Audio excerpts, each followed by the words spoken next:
নমস্কাৰ, মই দিলহৰ আপোনালোকক অন্য এটা ভিডিঅ'লৈ স্বাগতম জনাইছোঁ। আজি আপোনালোকে এই বেনাৰখন চাই গম পাইছে যে উষ্ম আদৰণি সভা। এই উষ্ম আদৰণি সভাখন কিয়নো পাতিবলগীয়া হ'ল, আহক আজিৰ ভিডিঅ'টোত আপোনালোকক দেখুৱাবলৈ চেষ্টা কৰিছোঁ।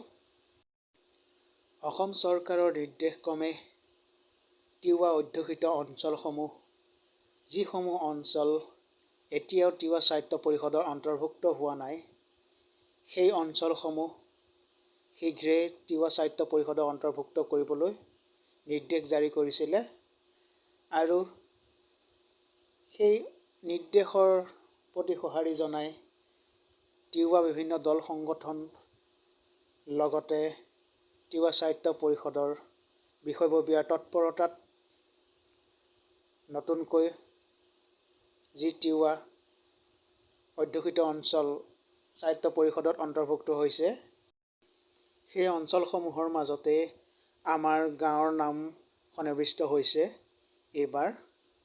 গতিকে আমি সুখী হৈছোঁ, যিহেতু আমি বহুদিনৰ প্ৰতীক্ষাৰ অন্ত পৰিছে। আমি বিভিন্ন ধৰণৰ কাৰ্যসূচী ল'বলগীয়া হৈছিল, বিভিন্ন ধৰণৰ আন্দোলনত আমি ভাগ ল'বলগীয়া হৈছিল। তাৰ ফলস্বৰূপে আজি আমি এই অৱস্থা পাইছোঁ। এই আপোনালোকে দেখিছে তিৱা ৰাইজ আৰু লগতে তিৱা সাহিত্য পৰিষদৰ মুখ্য কাৰ্যবাহী সদস্য শ্ৰীযুত জীৱন চন্দ্ৰ কোঁৱৰ উপস্থিত হৈছে আৰু এয়া আপোনালোকে দেখিছে আমাৰ তিৱা উপস্থিত ৰাইজ তথা অঞ্চলৰ বিভিন্ন জাতি, ধৰ্ম, ভাষা নিৰ্বিশেষে সকলোৱে অংশগ্ৰহণ কৰিছে এই সভাখনত। শ্ৰীযুত নন্দেশ্বৰ ডেকা ৰজাৰ সভাপতিত্বত অনুষ্ঠিত হোৱা এই সভাখনত তিৱা জাতীয় সংগঠনৰ বিভিন্ন বিষয়ববীয়া লগতে ৰহা সমষ্টিৰ সন্মানীয় বিধায়ক শ্ৰীযুত শশীকান্ত দাস ডাঙৰীয়া আৰু লগতে তিৱা সাহিত্য পৰিষদৰ মুখ্য কাৰ্যবাহী সদস্য শ্ৰীযুত জীৱন চন্দ্ৰ কোঁৱৰ ডাঙৰীয়া লগতে তিৱা সাহিত্য পৰিষদৰ ভালেসংখ্যক সদস্য উপস্থিত থাকে। বৰকলা তিৱা নাট্য মন্দিৰৰ প্ৰাংগণত শ্ৰীযুত নন্দেশ্বৰ ডেকা ৰজাৰ সভাপতিত্বত অনুষ্ঠিত আদৰণি সভা, এয়া দৃশ্য আপোনালোকক দেখুৱাইছোঁ। আদৰণি পৰ্ব হৈ আছে। এই আদৰণি পৰ্বৰ পাছতেই আমন্ত্ৰিত অতিথিসকলৰ বক্তব্য আপোনালোকক শুনাবলৈ চেষ্টা কৰিছোঁ। তাৰ বাবে তেখেতসকলক আমি অশেষ ধন্যবাদ আৰু কৃতজ্ঞতা আমি স্বীকাৰ কৰিছোঁ। তেখেতসকলৰ যি কষ্ট সহিষ্ণুতাৰ বাবে আজি আমি সফল হ'লোঁ। তাৰ বাবে আজি আমি তেখেতসকলক সম্বৰ্ধনা জনাবলৈ আগবাঢ়িছোঁ। তাৰ আগে আগে মই এটা বিশেষ সম্বৰ্ধনা জনাবলৈ আমাৰ ৰৈ গৈছিল যে আমাৰ বৰকলা অঞ্চলৰে উদ্যমী যুৱক আৰু বৰকলা দক্ষিণপাট গাঁও পঞ্চায়তৰ সভাপতি সৰ্বহৰি যুৱক যুগপ্ৰসাদ বৰদলৈ ডাঙৰীয়াক আমি এখন ফুলাম গামোচাৰে আদৰণি জনাবৰ কাৰণে আমি আহ্বান কৰিছোঁ। ৰূপত ই পৰিপূৰ্ণ হোৱাৰ দিশে আগবাঢ়িছে, সেয়েহে আমি ইন্দ্ৰসিং দেৱৰ নাম আমি প্ৰত্যেকেই ল'ব লাগিব। আৰু আমি তিৱা ছাত্ৰ সন্থা তিৱা জাতীয় সংগঠনৰ পৰা আমাৰ ইন্দ্ৰসিং ডাঙৰীয়া দেৱক তিৱা জাতিৰ ফা হিচাপে ইতিমধ্যে আমি ঘোষণা কৰিছোঁ। গতিকে এই কথাটো আমাৰ কাৰণে এটা গুৰুত্বপূৰ্ণ কথা। গতিকে ব্যক্তিগতভাৱে যুঁজিও তেখেতে যেতিয়া এই ক্ষেত্ৰত সুফল পোৱা নাছিল, তেতিয়াই তেওঁৰ মতে এটা সংগঠন গঠন কৰাৰ এটা চিন্তা আহিছিল, যাৰ ফল হিচাপে 1967 চনত লালুং দৰবাৰ নামেৰে এটা তিৱা জাতীয় সংগঠন সৃষ্টি কৰি লালুং দৰবাৰৰ নেতৃত্বত কেন্দ্ৰীয় চৰকাৰ অসম চৰকাৰক বিভিন্ন সময়ত স্মাৰক পত্ৰৰ জৰিয়তে দাবী জনাই আহিছিল যে তিৱাসকলৰ কাৰণে সাহিত্য শাসন দিব লাগে। অৱশ্যে সেই সাহিত্যখনৰ দাবীটোত মিকিৰ কাৰ্বি আংলং জিলাত বসবাস কৰা তিৱাসকলৰ কথাটো আহিছিল। পৰৱৰ্তী পৰ্যায়ত লালুং দৰবাৰে সামগ্ৰিকভাৱে তিৱাসকলক সামৰি সাহিত্যখনৰ দাবী উত্থাপন কৰিছিল আৰু সেই দাবীৰ সমৰ্থনতেই সময় আৰু পৰিস্থিতিৰ দাগিদাত 1989 চনত তিৱা ছাত্ৰ সন্থাৰ জন্ম হ'ল আৰু তিৱা ছাত্ৰ সন্থাই তিৱা জাতিটো সামগ্ৰিকভাৱে সৰ্বাংগীন উন্নয়ন আৰু বিকাশৰ কাৰণে এক দীঘলীয়া ধাৰাবাহিক সংগ্ৰামৰ মাজেৰে এক সংগ্ৰামক নেতৃত্ব দিলে, যাৰ ফলশ্ৰুতিত 1995 চনত তিৱা সাহিত্য পৰিষদ গঠন হ'ল। আৰু সেই গঠন হোৱাৰ সময়ছোৱাত এই ধৰণে এটা পৰিৱেশ আহিল।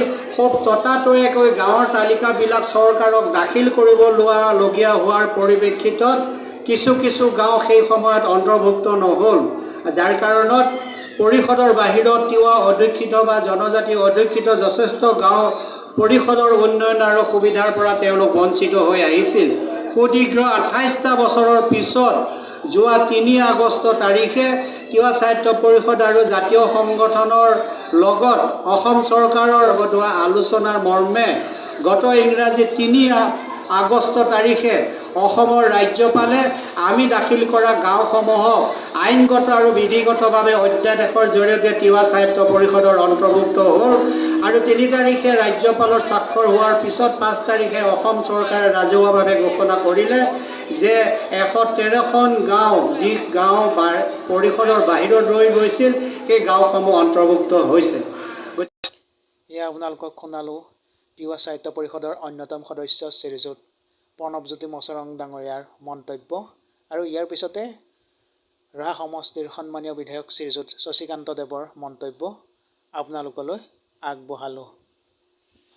বিগত সময়ত আমি দেখিছোঁ আমাৰ ৰহা সমষ্টিটো তেনেকৈ আমাৰ ধেমাজি বিভিন্ন তেনেকুৱা কিছু প্ৰায় প্ৰণৱজ্যোতি মচৰং ডাঙৰীয়াই কৈ গৈছে 113খন গাঁও আমাৰ তিৱা সাহিত্য পৰিষদৰ এলেকাৰ অন্তৰ্ভুক্ত হ'বলৈ বাকী আছে। আজি এই তিৱা অধ্যুষিত অঞ্চলসমূহক ৰাজহ গাঁওসমূহক নতুনকৈ আজি পৰিষদৰ লগত তিৱা কাউন্সিলৰ লগত জড়িত কৰিবৰ কাৰণে আজি মুখ্যমন্ত্ৰী ডক্টৰ হিমন্ত বিশ্ব শৰ্মা ডাঙৰীয়া, ডক্টৰ ৰণোজ পেগু ডাঙৰীয়া আৰু আমাৰ কৰ্মদক্ষ যুৱমন্ত্ৰী তিৱা পৰিষদখনক শক্তিশালী কৰাৰ যি প্ৰচেষ্টা অব্যাহত ৰাখিছে তাৰ বাবে তিনিওগৰাকী নেতালৈ মই এই মঞ্চৰ পৰা আন্তৰিক ধন্যবাদ আৰু কৃতজ্ঞতা জ্ঞাপন কৰিছোঁ। আজি আমি তিৱা পৰিষদখন আহিছে, আজি এই অঞ্চলটো আমাৰ সাহিত্য পৰিষদৰ লগত অন্তৰ্ভুক্ত হ'ব। ইয়াতে আমাৰ অতিৱা যিসকল লোক আছে বহু ঠাইত আমি দেখিবলৈ পাইছোঁ তেওঁলোক অলপ কিছু সময়ত ভীতিগ্ৰস্ত হোৱা দেখিবলৈ পাইছোঁ। আচলতে ভীতিগ্ৰস্ত হোৱাৰ কোনো কাৰণ নাই, ইয়াত সমতাৰ বিকেন্দ্ৰীকৰণৰ এক ব্যৱস্থা ইয়াত কৰিবলৈ যোৱা হৈছে। ইয়াত তিৱা সাহিত্য পৰিষদীয় ফালৰ পৰা যিখিনি সা সুবিধা আমাৰ এই লোকসকলে উপভোগ কৰিব, পঞ্চায়তী ৰাজ ব্যৱস্থাৰ জৰিয়তে আমাৰ পঞ্চায়তী ৰাজ ব্যৱস্থাই আমাৰ উন্নয়ন আৰু বিকাশক প্ৰতিনিধিত্ব কৰিব আৰু আমাৰ বিধায়ক উন্নয়ন পুঁজি বা অন্যান্য উন্নয়নমূলক আঁচনিসমূহেৰেও আমি আমাৰ নিজৰ অঞ্চলসমূহক আমি সমানুপাতিক ব্যৱস্থাৰে আমি উন্নয়নৰ দিশত আমি আগুৱাই লৈ যাবলৈ সক্ষম হ'ম। আজি ডক্টৰ হিমন্ত বিশ্ব শৰ্মা ডাঙৰীয়াই আজি এনেধৰণৰ চিন্তা চৰ্চাসমূহ কৰিছে যে অসমৰ যি ভৌগোলিক যি পৰিৱেশ, ইয়াত বসবাস কৰি থকা যি জনজাতীয় লোকসকলক, আমাৰ খিলঞ্জীয়া ভূমিপুত্ৰসকলক ৰাজনৈতিক অধিকাৰ আৰু সংৰক্ষণৰ জৰিয়তে এক স্ব অধিকাৰ ঘূৰাই দিয়াৰ ব্যৱস্থা কৰিছে। আজি অসমক যদি আমি এই ভূমিপুত্ৰসকলক যদি নিজৰ স্ব অধিকাৰেৰে নিজৰ ভাষা কলা সংস্কৃতিৰে সমৃদ্ধ এই তিৱা জাতিক আমি যদি এক সংৰক্ষণৰ ব্যৱস্থাৰে আমি যদি শক্তিশালীভাৱে যদি আগুৱাই লৈ যাব নোৱাৰোঁ, আজি ঠিক তেনেদৰে আজি কাৰ্বি আংলং হওক, আজি কাৰ্বি পৰিষদ, আজি বড়ো পৰিষদ, আজি মিচিং পৰিষদ, আজি সকলো জনগোষ্ঠীয় এই পৰিষদসমূহক আজি শক্তিশালী কৰাৰ এক প্ৰচেষ্টা ডক্টৰ হিমন্ত বিশ্ব শৰ্মা ডাঙৰীয়াই হাতত লৈছে। কাৰণ তেখেতে বিশ্বাস কৰে যে অসমৰ ভৌগোলিক পৰিসৰত বসবাস কৰি থকা এইসকল জনজাতীয় লোকক, এইসকল জনগোষ্ঠীক যদি শক্তিশালী কৰি তোলা নাযায় তেনেহ'লে অসমৰ খিলঞ্জীয়া যিটো অস্তিত্ব, যিটো সংজ্ঞা, এই এটা সময়ত বিপদাপন্ন হ'ব।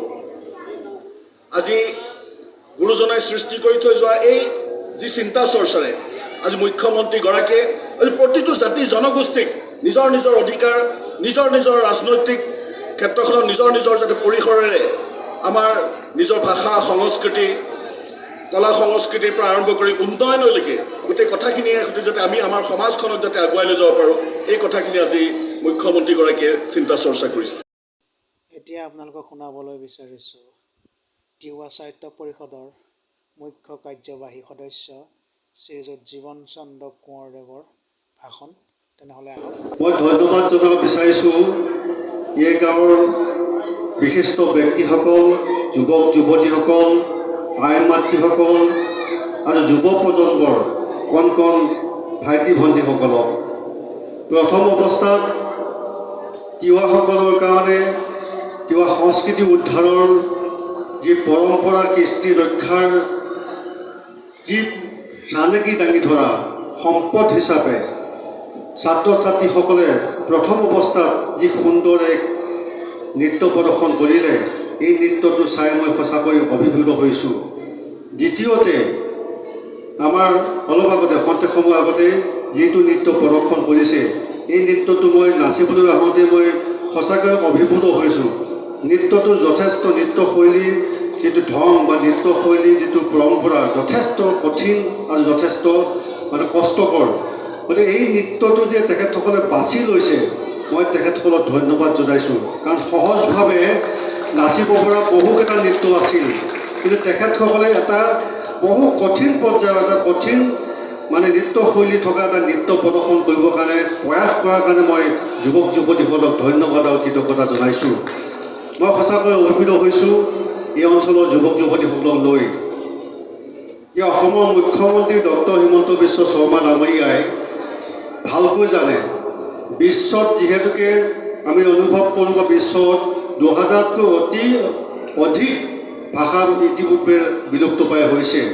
গতিকে সমগ্ৰ অসমত বসবাস কৰা জাতি জনগোষ্ঠীৰ পৰম্পৰা কৃষ্টি সংস্কৃতিক ৰক্ষা কৰিবৰ কাৰণে অসমৰ জনপ্ৰিয় মুখ্যমন্ত্ৰী ডক্টৰ হিমন্ত বিশ্ব শৰ্মা ডাঙৰীয়াই যি প্ৰয়াস অব্যাহত ৰাখিছে, এই কথাটো ইতিপূৰ্বে আমি জলপটকৈ দেখিবলৈ পাইছোঁ যে তেখেতে খিলঞ্জীয়া জাতি জনগোষ্ঠীৰ পৰম্পৰা কৃষ্টি সংস্কৃতিক ৰক্ষা কৰিবৰ কাৰণে ইতিপূৰ্বে বিভিন্ন জাতি জনগোষ্ঠীৰ মাজত থকা যি সাংস্কৃতিক ধাৰা, এই সাংস্কৃতিক ধাৰা অব্যাহত ৰাখিবৰ কাৰণে যিবিলাক সাংস্কৃতিক অনুষ্ঠান হয় জাতি জনগোষ্ঠীবিলাকৰ, এই সাংস্কৃতিক অনুষ্ঠানবিলাকত আমন্ত্ৰণ পোৱাৰ লগে লগে তেখেতে এই সাংস্কৃতিক অনুষ্ঠানবিলাকলৈ নোযোৱাকৈ কেতিয়াও নাথাকে। তাৰ ফলশ্ৰুতিত আমি এই বছৰ আমি তিৱা সাহিত্য পৰিষদৰ উদ্যোগত আমি এক সাংস্কৃতিক মহোৎসৱ উদযাপন কৰিছিলোঁ। আৰু এই সাংস্কৃতিক মহোৎসৱৰ সময়টো আছিল MP নিৰ্বাচনৰ সময়। আৰু এই MP নিৰ্বাচনৰ সময়ত তেখেতে বিভিন্ন ঠাইত বিভিন্ন সভা সমিতিত ব্যস্ত থকাৰ মুহূৰ্ততো আমাৰ এই যি সাংস্কৃতিক মহোৎসৱ উদযাপন কৰিছিলোঁ মৰিগাঁও সদৰত, এই সাংস্কৃতিক মহোৎসৱত তেখেতে উপস্থিত হৈ আমাৰ তিৱা জাতিটোক উৎসাহিত কৰাই নহয়, তিৱা সংস্কৃতিক উদ্ধাৰৰ কাৰণে, তিৱা পৰম্পৰা কৃষ্টি সংস্কৃতি ৰক্ষা কৰিবৰ কাৰণে তেখেতে যি বলিষ্ঠ পদক্ষেপৰ জৰিয়তে যিখিনি বক্তৃতা নকৰে নহয়, যে অনাগত দিনত তিৱা সাংস্কৃতিক মহোৎসৱ অনুষ্ঠিত কৰিব বিচৰা প্ৰতি বছৰৰ যিটো দিন আমি ধাৰ্য কৰিম, সেই তাৰিখত তেখেত উপস্থিত থকাই নহয়, তেখেতে আমাক সহায় সহযোগিতা আগবঢ়াম বুলি আমাক প্ৰতিশ্ৰুতি দি গৈছিল।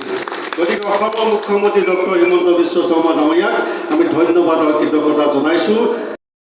এয়া আপোনালোকক দেখুৱালোঁ আমন্ত্ৰিত অতিথিসকলৰ বক্তব্য। গতিকে আজিৰ ভিডিঅ' ইমানেই। পৰৱৰ্তী সময়ত অন্য এটা ভিডিঅ'ত লগ পোৱাৰ প্ৰতিশ্ৰুতিৰে আজিলৈ মই বিদায় লৈছোঁ। ধন্যবাদ।